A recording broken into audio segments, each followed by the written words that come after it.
और तीसरी बड़ी खबर इंदौर से है।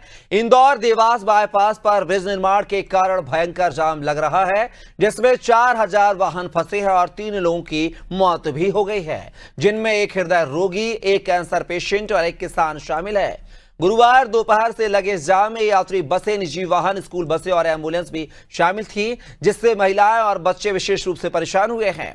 6 लेन बाईपास पर निर्माणाधीन ब्रिज और बारिश से खराब सर्विस रोड से भयंकर जाम की स्थिति निर्मित हो गई है। इस गंभीर हालत के बीच पुलिस प्रशासन और एनएचएआई के अधिकारी हालात सुधारने की कोशिश में जुटे हैं। इंदौर कलेक्टर आशीष सेन ने मानसून के मद्देनजर नेशनल हाईवे और शहर की ट्रैफिक व्यवस्था को लेकर बैठक की और बाईपास सहित अन्य मार्गों पर तत्काल सुधार कार्य करने के निर्देश दिए हैं।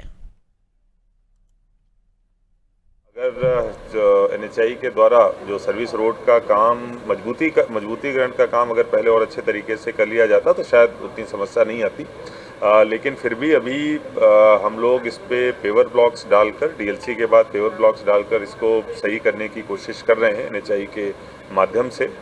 लेकिन चूंकि दबाव ट्रैफिक का बहुत अधिक है, इसीलिए उसको थोड़ा हल्का करने की भी आवश्यकता है। इसलिए आज की बैठक में जो निर्णय हुआ है, एक तो जो भारी वाहन एबी रोड पर चल रहे हैं उनको हम लोग समझाइश के माध्यम से कोशिश करेंगे डाइवर्ट करने की, कि जो मानपुर के पास में एबी रोड से हटाकर इनको अगर बड़नगर होते हुए हम लोग निकालें वापस एबी रोड पर, तो मुझे लगता है यहाँ का ट्रैफिक का दबाव थोड़ा कम हो जाएगा। इस संबंध में जनसंपर्क के माध्यम से एडवाइजरी भी हम लोग जारी कर रहे हैं और साइनेजेस भी लगाए जाएंगे, पुलिस का पॉइंट भी लगाया जाएगा, जिससे कि उसको हम लोग डाइवर्ट कर सकें भारी वाहनों को। जानकारी के साथ इंदौर से सहयोगी योगेश राठौर लाइव हमारे साथ जुड़ गए हैं।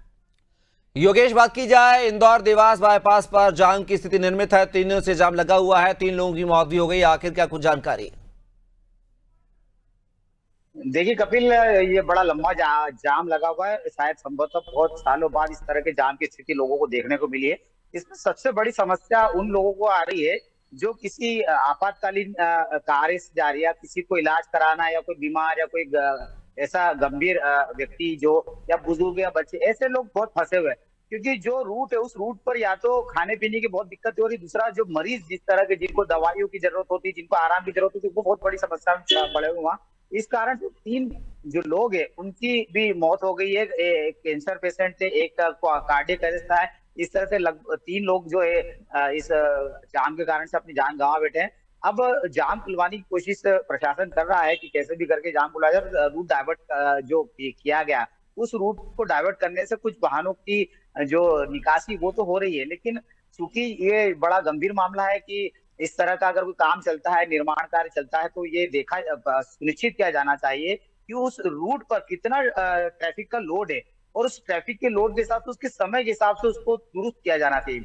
बारिश का टाइम है, ऐसे में जो एनएचएआई द्वारा जो काम किया जा रहा था उसको समय से पूर्व किया जाना चाहिए था, जैसा कलेक्टर आशीष सिंह इंदौर भी कह चुके हैं कि एनएचएआई की गलती, वो भी उनकी बातचीत से लगा कि उन्होंने माना कि एनएचएआई गलती है। और इसमें सबसे बड़ी बात कपिल ये है कि जो एनएचएआई के अधिकारी है, उन्होंने जो स्थानीय प्रशासन, चाहे इंदौर जिला प्रशासन हो, चाहे देवास प्रशासन हो, चाहे वो जो उस रूट पे जितने भी जाम लगे वो जितने प्रशासन है, चाहे वो पंचायत स्तर पर, उनको कॉन्फिडेंस में लिया जाना था कि यहाँ पर इस तरह की व्यवस्था है, या तो आप रूट डाइवर्ट पहले से कर दीजिए, या किसी तरह की वैकल्पिक मार्ग की व्यवस्था कर दीजिए, या ऐसे वाहनों को थोड़ा सा बैरिकेडिंग करके रोकने की व्यवस्था कर दीजिए। अब एकदम से अचानक से वाहन जब जाम लगना शुरू हुआ, तो 1 वाहन 2 वाहन के कारण 4000 लगभग वाहन और 8 किलोमीटर का लंबा जाम लगा हुआ कपिल। और ऐसे में मुश्किल बहुत लंबी खड़ी हो गई है। अब प्रशासन कोशिश कर रहा है कि कैसे भी जाम को खुलवाया जाए, और अभी तो समय लगेगा काफी इसमें अभी। बिल्कुल योगेश, कहीं ना कहीं बिना स्ट्रेटजी, बिना मैकेनिज्म के जो है ये काम हुआ है, इसलिए इस तरह के जो है आपदा आई है, दुर्घटना आई है। फिलहाल की तमाम जानकारी को साझा करने के लिए बहुत बहुत शुक्रिया आपका।